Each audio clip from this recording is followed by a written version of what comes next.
أعوذ بالله من الشيطان الرجيم. بسم الله الرحمن الرحيم. اللهم اغفر لنبينا محمد وبارك عليه وجميع المؤمنين. وبعد، فموضوع الحلقة معنى الزكاة في كتاب الله.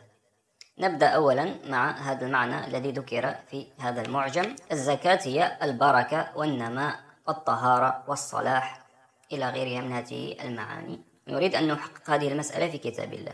يقول الله سبحانه وتعالى في سورة التوبة: خذ من أموالهم صدقة تطهرهم وتزكيهم بها وصل عليهم إن صلاتك سكن لهم.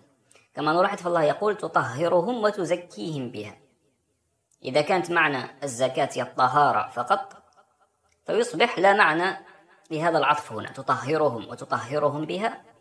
ونريد أن نعرف هذا المعنى الجديد أو المعنى الزائد من كتاب الله.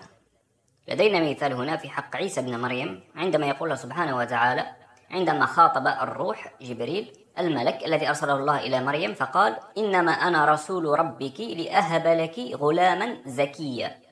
تعبر هنا بالزكاة، لأهب لك غلاما زكيا، أي عيسى بن مريم. وقال في الآية الأخرى على لسان عيسى بن مريم: وجعلني مباركا أينما كنت وأوصاني بالصلاة والزكاة ما دمت حيا.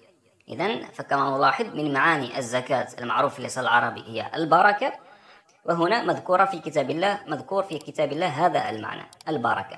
ولكن البركة تكون كما هو معلوم في الأمر الطيب، الأمر الطاهر، فالله لا يبارك ويزكي الخبائث والسحت والرجس والنجس، بل الله يبارك ويزكي في الأمور الطيبة الطاهرة.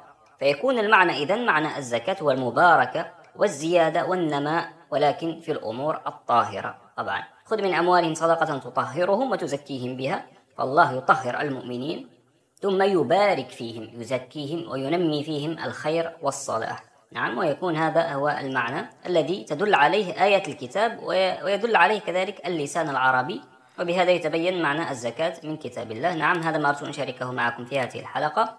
إلى لقاء آخر إن شاء الله، والسلام عليكم.